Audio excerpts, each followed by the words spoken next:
Once again, the United States lets a balloon float clear across the United States and does nothing.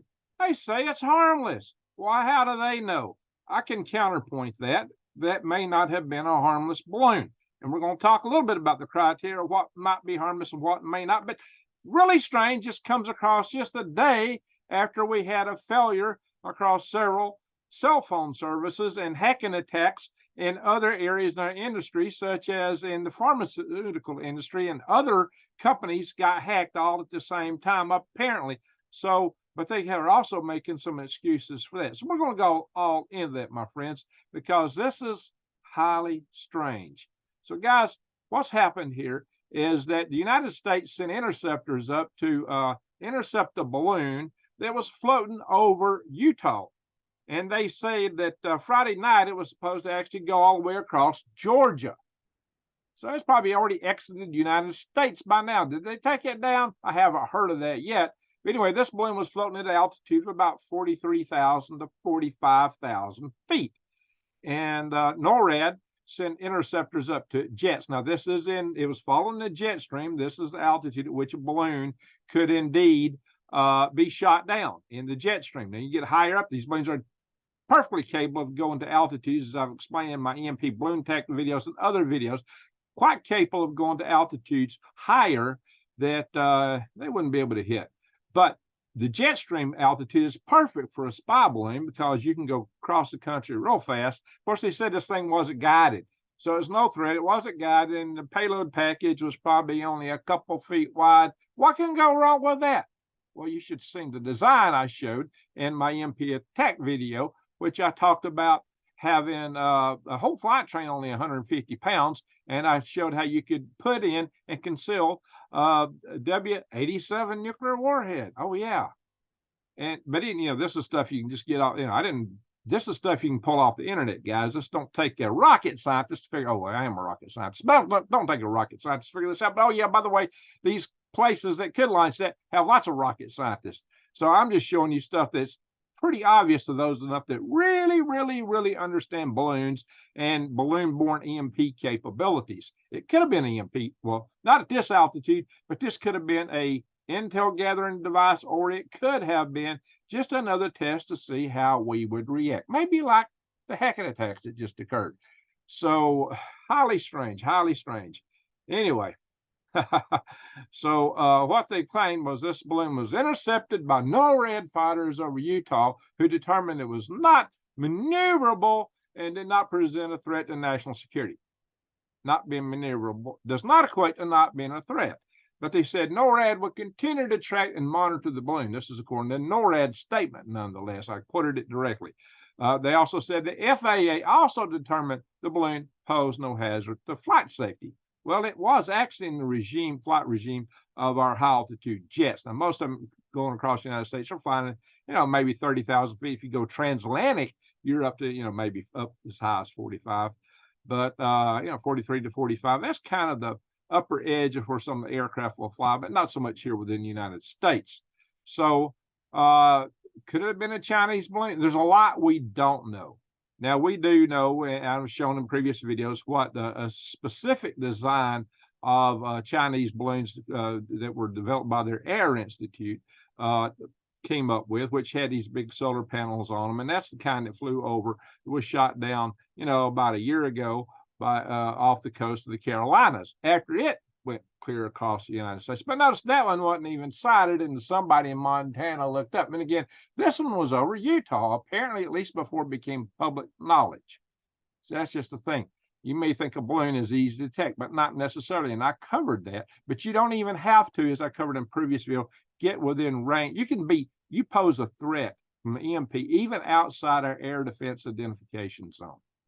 I've covered that in great detail. I'll put a link to that video toward the end of this one so you can see what I'm talking about, and go into great detail there. There's no point in replowing that ground. If you want to see it, check that video out. Anyway, so this is incredulous in my humble opinion that this would fly over and they would get away with it, because the thing is, like I said, I showed how you could put a nuclear warhead in a package that size and put it in a flight train of about 150 pounds and have all the command and control you could want, how you can conceal it, and launch a deadly attack on the United States. Well, EMP don't directly take anybody out. It's the after effects when you don't have any food, fuel, or water. When the power grid goes down, water. I don't have water because the pumps don't work. You can't pump water. You can't pump fuel. Your bank accounts are gone. Even your precious little cell phones, they're gone, and maybe for a long, long time, possibly permanently. So, it depends on how wide attack, how many things they hit. Did they take out the whole country? Did they take out scads of our extra high voltage power transformers and electronics too? That's all possible. So just to offhand say it's not a threat is a bit premature. Now, I did in my video, I don't want to see just any balloon shot down because there are a lot of legitimate scientific balloon flights. There are legitimate amateur balloon flights.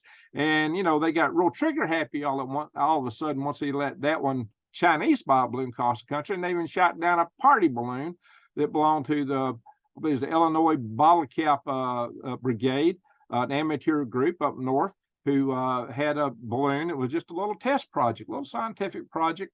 And I'm showing y'all pictures of what I think I did a video on galactic grids, so somebody was watching one of those here in Huntsville. Just like that, my friend Bill Brown, in fact. He makes his little balloon sets. I mean, tiny little packages.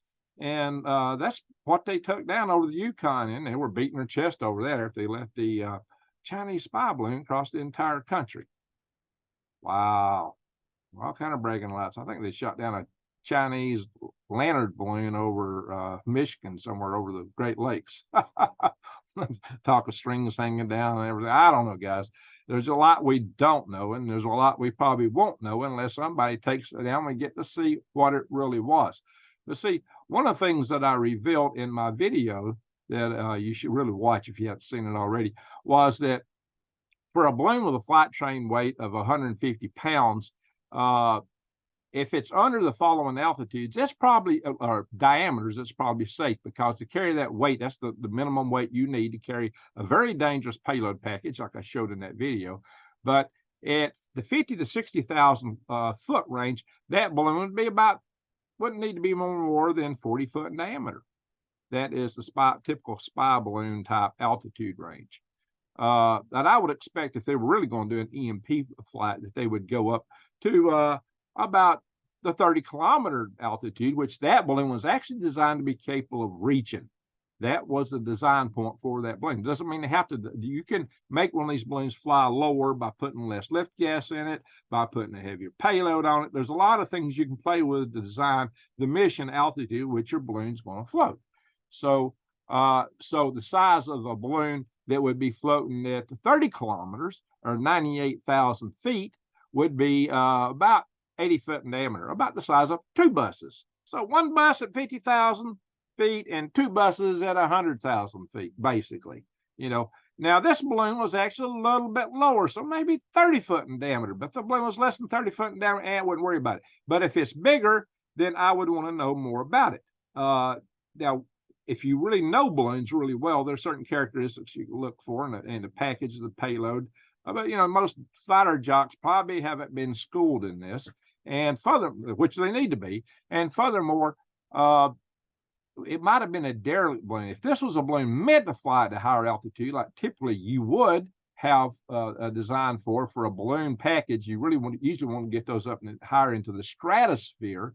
It might have had holes in it. It could have been a derelict balloon. I did have a balloon that we accidentally punctured some holes in and flew from the Huntsville airport. That flew at this altitude. It was full of holes, but it wouldn't go any higher because we lost lift gas. And when the gas expanded down to where the holes were, where the balloon, we had to hold it too long. We had to go, we didn't have everything we needed when we launched it. When we were getting ready to launch it, and somebody had to go back to the shop and grab something and come back. And by that time, the winds picked up and we knocked a hole in it.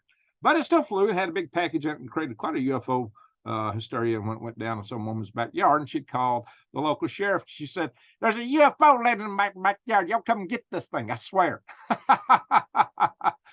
And when a recovery crew showed up, she knew that there were aliens. Because anyway, yeah, have a little fun with this stuff. Because this is really serious. I mean, like deadly serious, guys. This is something not to take lightly. And I don't know what their criteria for judging not a danger to national security. How do you know what this thing was doing? If you don't know what it was, if you don't know whose it was, and it's flown at this altitude, that's a peculiar altitude. It is a derelict balloon, or it was a spy balloon, most likely. That's what I would think. Because generally, guys that want to fly balloons want to get them higher, unless they're trying to go around the world with these party balloons like they shot down over the Yukon. Those things go around the world several times. I mean, multiple times. And once you get to the set point for the altitude set right for those things, I mean, we're seriously talking about typically Mylar balloons, or as you might have saw from my Galactic Greg's channel when we did the balloon launch, like last summer, July or something like that, in Huntsville at the University of Alabama's Weather Research Center there. The Swirl facility is part of the NSSTC, National Science and Technology Center, whatever, anyway. So, guys, I kid you not, these are things to consider. Now, why I say you could fly it off the coast and it wouldn't, you don't even have to get within our air defense identification zone. It's because the reach of the diameter reach of an EMP, it's 60,000 feet. The diameter reach, the radius of an effective EMP is 352 miles. Yeah. At 120,000 feet, if I was going to do an EMP flight, if that was what I wasn't, and I'm never going to do it because I've been doing everything I can to stop this and to put some sanity in people's heads to look out for this stuff. I'm trying to ring the bell. So look out for this stuff, guys. That's 488 miles radius out from the detonation point. Oh, yeah. And by the time you would detect it, and, look at this, we're detecting these things all too late.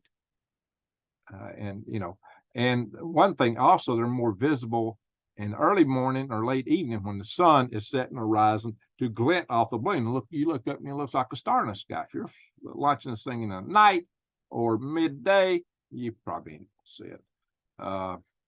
Sometimes these things are very, very, very, very difficult to see from the ground. Extremely difficult. Like I said, unless it's like early morning or late at night. Not always, especially if you know where to look and you know it's there and you're looking for it, you might see it otherwise. But, the reason everybody saw the spy balloon was it wasn't at 100,000 feet. Like I said, I'd be shooting for 120,000 if I was really going to try to have a balloon of damage. But if I was wanting recon, I would go lower. Get across the United States, pick up as much intel as you can. And don't have to be maneuverable. This could have been a test.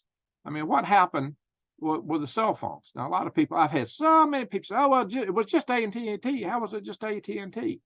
Well, AT&T come out and so, well, we had a software bug in our upload. Oh, yeah, right. No, it wasn't the sun. The solar flares that were the X 1.8 or 9, I've seen different reports on that. And then the subsequent, which was the X 1.7. Neither one of them actually kicked out of CME, and neither one of those were actually powerful enough to cause the kind of effects we saw on ground. And I alluded to that in a video I just did on that here recently. So the thing to bear in mind is that something strange, because there were other services taken out. Like I said, pharmacies were hacked, and I've heard a lot of reports of other things. But one of the things I did show, let me see if I can bring this up and do a share screen on this. I did not, I kind of advanced this the night I did it so that the curves would move a little bit, but I'm not going to update it right now. It'd go off the chart. So let me do a screen share here and show you this chart here, which will explain, or this website, which will explain what I'm talking about. Bang. I think it was a hacking attack because it happened to AT&T. It happened to Cricket. And I've had people message me and my message, oh, Greg, my this was out, my that was out at the same time. Spectrum, T-Mobile, there were some disturbances in Xfinity. Mediacom didn't have any problems, nor did YouTube have any problems. A little bit of a bump there, but not much. I was live when all that occurred. I lost my AT&T cell phone. I didn't get an SOS message like a lot of people did. It just didn't do anything, wouldn't work. But I lost my hotspot, what I use like to keep my laptop running when I'm in a live session to record or to be able to see the chat room. Because I got so many screens open here, it just keeps that in a different place. So I can keep an eye on here. Boost, Boost Mobile had a bit of problem. A little bit of an anomaly here with Frontier Communications, but this is also that's not on the same time scale. This could have been from the X6, but I doubt it. Here's another thing: you're not going to get and this is something I wanted to look over on this site for. I just want to look at the timing, because when a solar flare occurs, uh, it takes a bit of time, maybe days sometimes, for the protons and electrons to reach Earth. It's not going to be instant. But now somebody don't know any better might say, oh yeah, this would be a great time for us to launch a hack attack or an EMP or something like that, because everybody's going to think, oh, the balloon flew over a day later, didn't it? Maybe it was a trial run. You see, I don't know, guys. But, maybe they're just pushing the envelope and testing and seeing how we will react, how companies will react, how the government will react. And so far, I think they all get a big fat F, especially when they try to sweep it around, because a lot of companies aren't going to admit getting hacked. But here's the one of the flares in question. The other, this was the X1.7. What we've had was X1.8, X1.7. Now look, they update this stuff.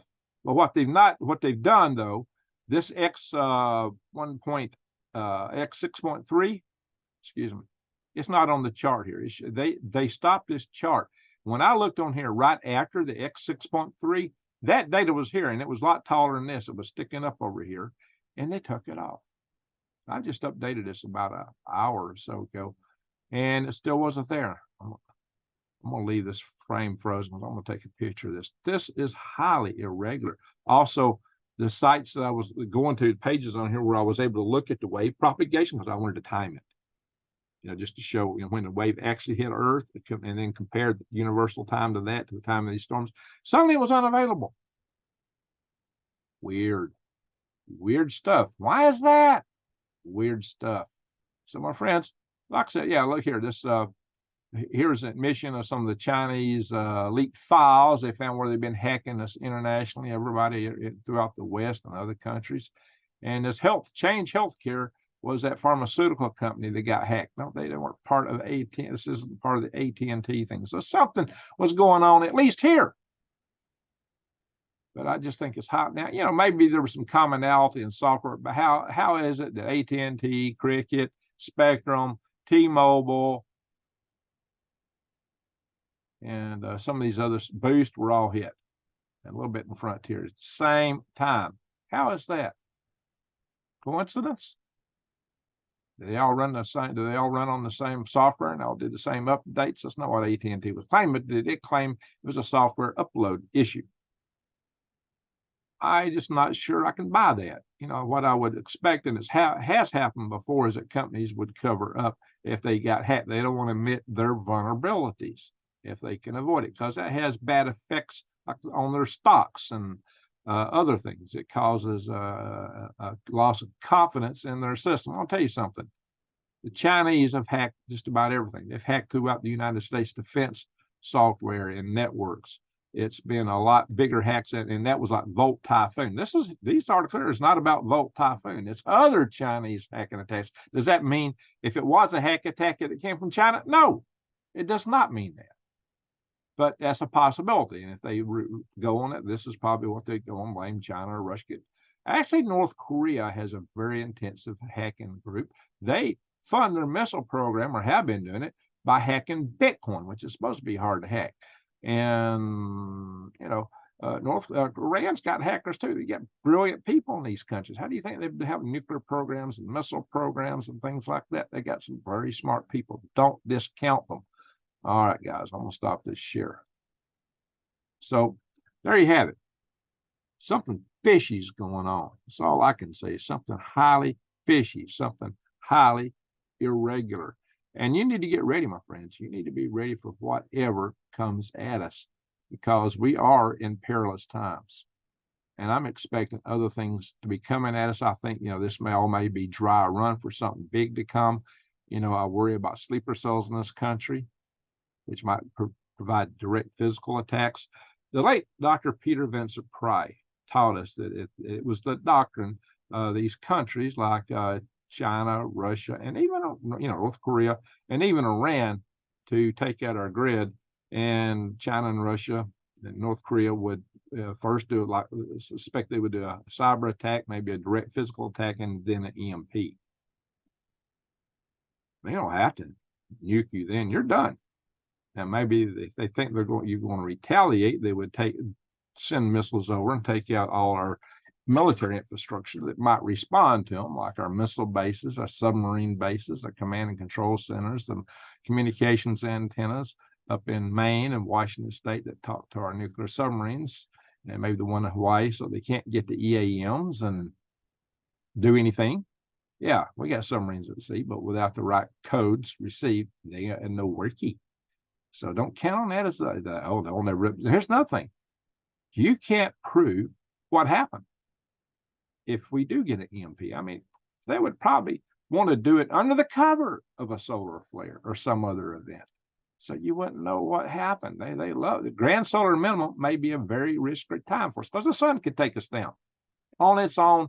Keratin event, a railroad scale event like happened in 1921, any of these things could bring our grid down permanently. But it wouldn't just be in the United States, no. And it would likely be worldwide. And oh yeah, these bigger flares like the 1989, March 1989 Quebec hydro event that took down the Quebec event was at night. So all these people here say, oh, well, it's only going to be on the daylight side of the world. Wrong answer. Absolutely wrong answer, because it has happened at night. And we have had transformers fried at night. Go ask the guys up in Quebec. So, and this happened before, so don't, the lower storms of effectivity, it might be mostly on the daylight side, but not the stronger storms. So that's, and some of the charts you see on this stuff are misleading. So, it's hard to blame the other YouTube channels for saying what they say. But, you got to look at the bigger picture and understand that the protons and electrons that come from the CME, which is a plasma sheath that the solar flare can kick off. Not every flare makes a CME. But when the CME is discharged from the sun and comes to Earth, these charged particles hit Earth's magnetosphere. And there's these fill lines that come down on the north and south poles. It depends on how it couples to our field as to what kind of effect it's going to have. It may not always be coupled where it's going to have a big maximum effect. Then again, it could be coupled very tightly. And then what happens? These charged particles spiral down our magnetic field lines all around the polar regions and all over the country, all over the world. Because once it gets up and over, it can come down anywhere. So it don't have to be daylight. So don't count on that, my friends. And then you get an event like a Keratin event. Some of these solar flares can flare, and some of these CMEs can last for days. Some of the more intense ones. In the Keratin event, now that we're able to look at tree ring data and ice core data and stuff, we can see that there have been other storms that were even stronger in the past. So they're called Miyake events. I've talked about that before too. Go check out the Oppenheimer project. They talk about that a lot on that channel. Well, so that's something else to look at, Miyake events. So look it up. Just go look it up on Wikipedia. There's all kind of data on it there. So my friends, be prepared. Get ready. Hey, it's springtime. One of the best things a prepper can do is plant a garden, because you can only go bang bang on the furry things for so long. It don't take but a few weeks with all the bang bangs we get out there, probably eradicate everything bigger than a rat. So you better know how to grow some food.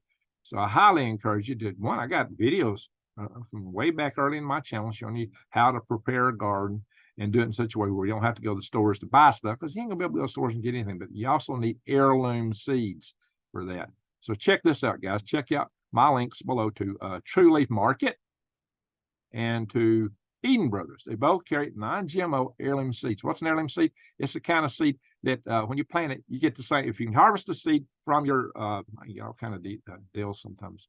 When you harvest the seed from the plants, fruit, whatever you're eating, the vegetable, and replant it, you get the same plant back. It no worky with, I like my little funny words, with hybrid plants. There's a lot of hybrid tomatoes that might make nice, beautiful beefsteak tomatoes for your sandwich.